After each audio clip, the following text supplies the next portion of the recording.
Em outubro de 2019 eu adoeci. E foi muito, assim, assustador, porque foi do nada. E quando eu fui tomar banho, eu tirei a roupa e eu assustei, porque eu tava cheia de hematomas. Parecia que eu tinha sido atropelada.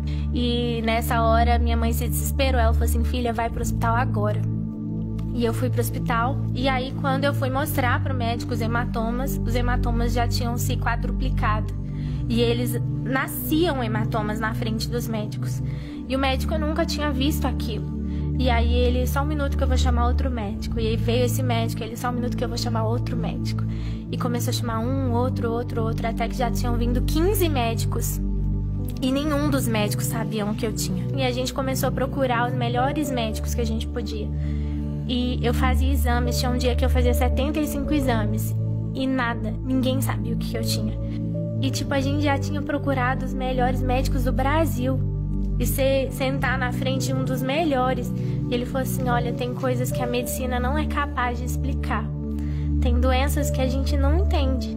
E o que a gente entendeu, a gente fez os exames mais tops, os mais avançados.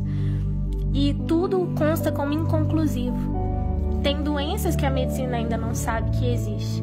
E a gente não consegue explicar o que a filha de vocês tem. E aí a gente entrou no carro para voltar para Belo Horizonte, para procurar outro médico, ou hospital, ou qualquer coisa do tipo. E nisso que a gente foi voltar, o Senhor me deu uma visão. E nessa visão eu via o meu irmão pequenininho no consultório de um médico. E eu via o meu irmão entrando lá, meu pai e minha mãe, e a conversa acontecendo, e eu lia na porta o nome desse médico, Dr. Bernardo Gontijo.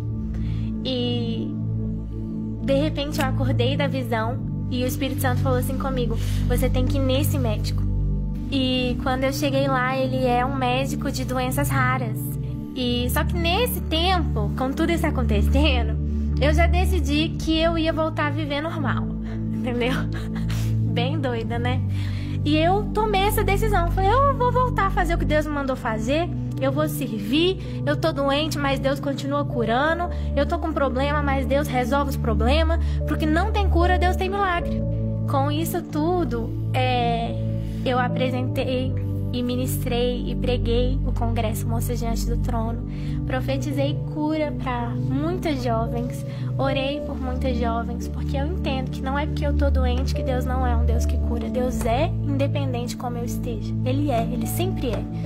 E nesse processo todo, eu recebo uma ligação de uma pastora de Manaus, de uma agenda que estava marcada, né, antes de eu adoecer. E ela falou assim, oi Lu, tudo bem? Eu tô ligando pra... Aí eu pensei, né, cancelar, Covid. Ela falou assim, pra confirmar.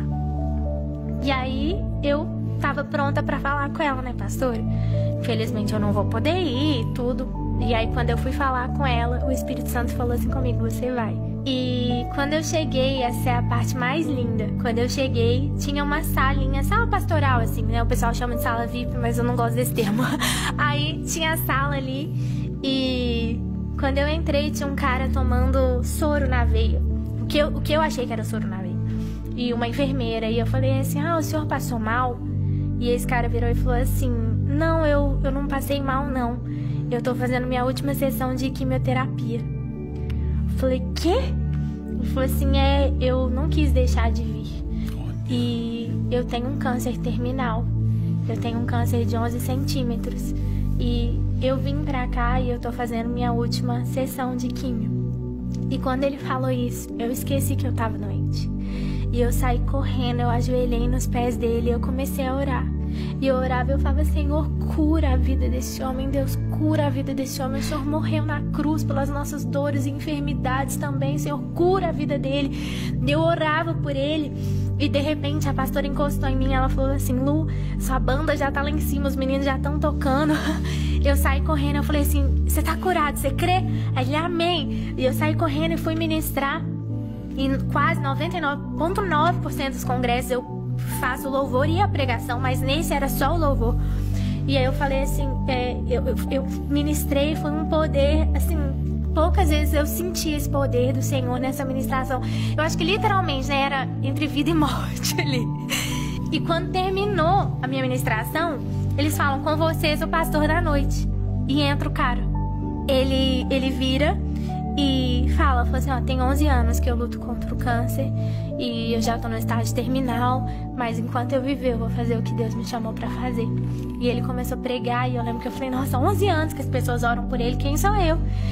E saímos de lá, eu voltei, né, pro lugar onde eu tava, e quando eu fui tomar banho, assim como no começo desse testemunho, eu tirei a roupa e eu não tinha mais nenhum hematoma.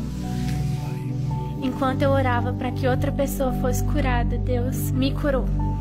E o mais lindo, pastor, é que quando eu voltei, eu liguei pro meu médico, eu falei assim, doutor, eu fui curada. E ele falou assim, olha, não tem como, você tá tomando seus antidepressivos? Ele tinha me dado pra eu entender a situação. Eu falei, não tô, porque eu não tô precisando disso. Eu falei assim, eu fui curada. Ele falou, não tem jeito de você ter sido curada, isso é uma doença que não tem cura. Eu falei, quando eu voltar, você vai me ver, eu fui curada.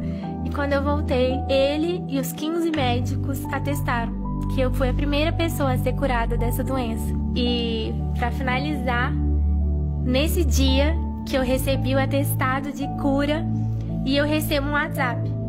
E esse WhatsApp falava assim, oi Lu, tudo bem? É o pastor que ministrou com você em Manaus.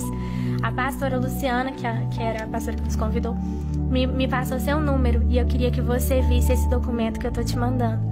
E quando eu abri o documento, falava assim, e nenhuma célula cancerígena se encontra mais presente. Meu!